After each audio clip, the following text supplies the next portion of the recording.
6:06. Good evening. I am Jennifer Ogogo, and this is the News Express. Headlines. Nigeria Police Commission suspends Abba Kyari's men, wants ASP Umaru arrested. 5 hospitalized as fire guards law school in Lagos State. Zamfara State High Court adjourns Marafa and Matawale case till March 14th. House of Representatives probe airlines over exorbitant fares, seek airport expansion. 13 killed after falling into well in India. And Xavi releases squad for Europa League clash. Remember to always log on to www.ozisaradio.com to listen to the news live in any part of the world. Police Service Commission has suspended officers indicted by the National Drug Law Enforcement Agency (NDLEA), along with suspended DCP Abba Kyari. They are Assistant Commissioner of Police Sunday Ubwa and Assistant Superintendent of Police James Bauer, as an NDLEA covert operation exposed the personnel as collaborators in a 25 kg cocaine deal involving an international narcotics cartel. A statement today by Ike Chukwuani, PSC spokesman, announced the sanction of Ubwa and Bauer. They were attached to the Intelligence Response Team (IRT) of the Force Investigation and Intelligence Bureau (FIIB). The letter to the Inspector General of Police, Usman Baba, was signed by retired Justice Clara Ogumbe on behalf of PSC Chairman Musiliu Smith, a retired IGP. Baba was also requested to place on suspension Inspector Simon Agreba and Inspector John Nuhu in accordance with the powers of delegation. Human Rights Writers Association of Nigeria, Huriwa, has blamed members of the deep state and foreign mercenaries for executing the vicious attacks on the Abia State cattle market. According to Huriwa, the attack was carried out to instigate the killings of Ndibu living in the far north and to spread civil conflicts between Igbos and their northern brethren.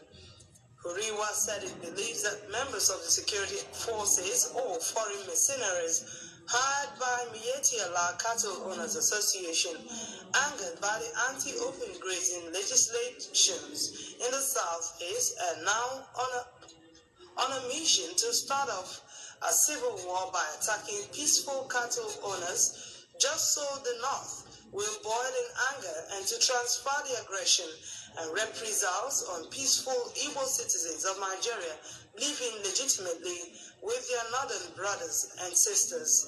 Huriwa said he believes that the alleged ill-advised decision of President Muhammadu Buhari to clamp down militarily on the indigenous people of Biafra, IPOB, is the fundamental cause of the security crisis in the southeast, because diverse groups with divisive agenda and are seeking to stoke up the embers of disunity. Hiriwa recalled that the Abia State government has confirmed the reported attack by yet to be identified gunmen on the newly constructed cattle market in Omomozo in Okwa West local government area of the state.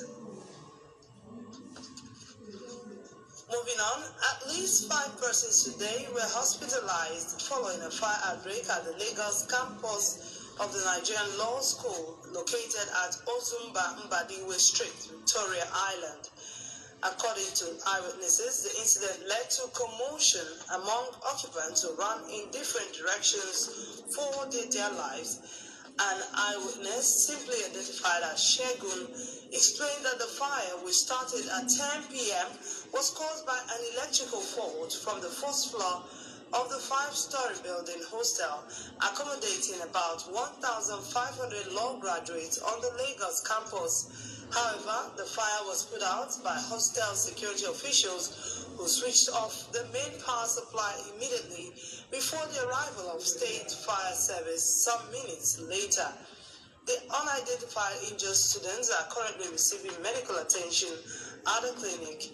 The Director of Lagos State Fire Service and Rescue, Margaret Adeseye, through Public Affairs Officer Amodu Shwabu, confirming the incident, said it was a minor one and no casualty recorded.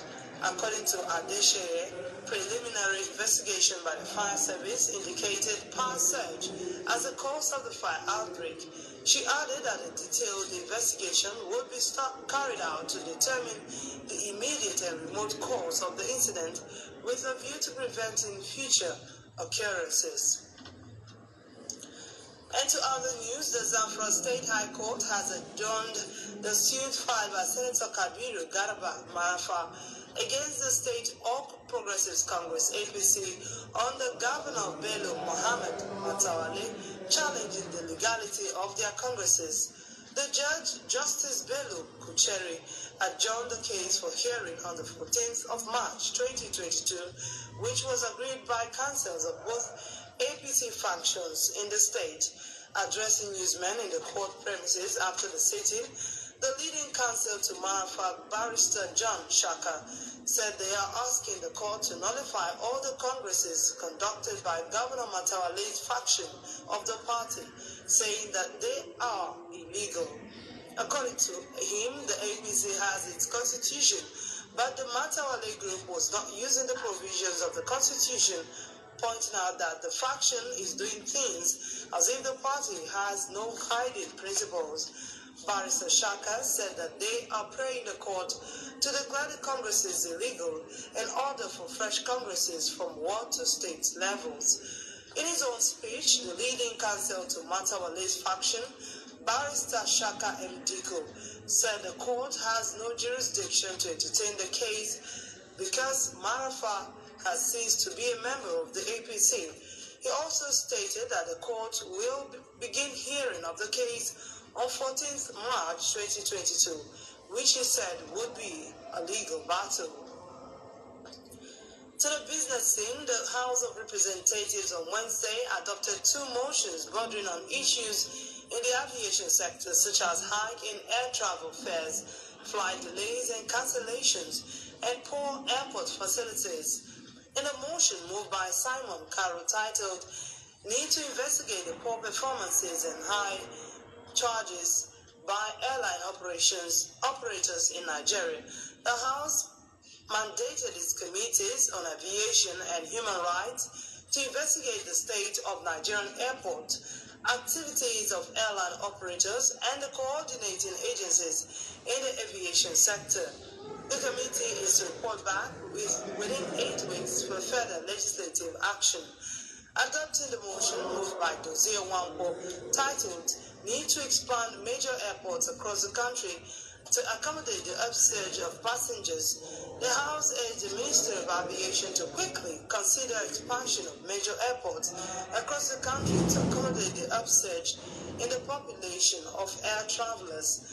The House also urged the Federal Ministry of Aviation, the Federal Airports Authority of Nigeria, and the Nigeria Airspace Management Agency to address all issues causing unnecessary delays and inconveniences at a major airport and ensure hitch-free flight operations across the country.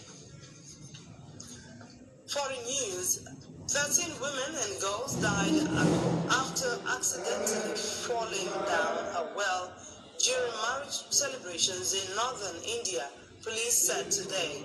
The victims were sitting on an iron slab covering the well on Wednesday when it gave way. Senior police officer Akhil Kumar told newsmen in Kushinagar, Uttar Pradesh State. District Magistrate S. Rajalingam said the well was old and could not take the weight of those sitting on the covering. The women and children had gathered to take part in a marriage ritual in their village. Prime Minister Narendra Modi said the accident was heart-wrenching. Indian weddings are often grand affairs with huge numbers of guests and lavish ceremonies that run for several days. In 2017, 24 wedding revelers were killed in the northwestern state of Rajasthan when a wall crashed down on them during a storm. And lastly, from the world of sports, Barcelona manager Xavi Hernandez has released his squad to face Napoli in today's Europa League tie. Xavi called up 20 players to tackle Napoli in a Europa League fixture at Camp Nou. The Spaniard released the squad in a post via Barcelona's official website. Barcelona heads to the game following a 2-2 draw with Espanyol in their last fixture in the La Liga. The kickoff time for Barcelona versus Napoli is 6:45 p.m.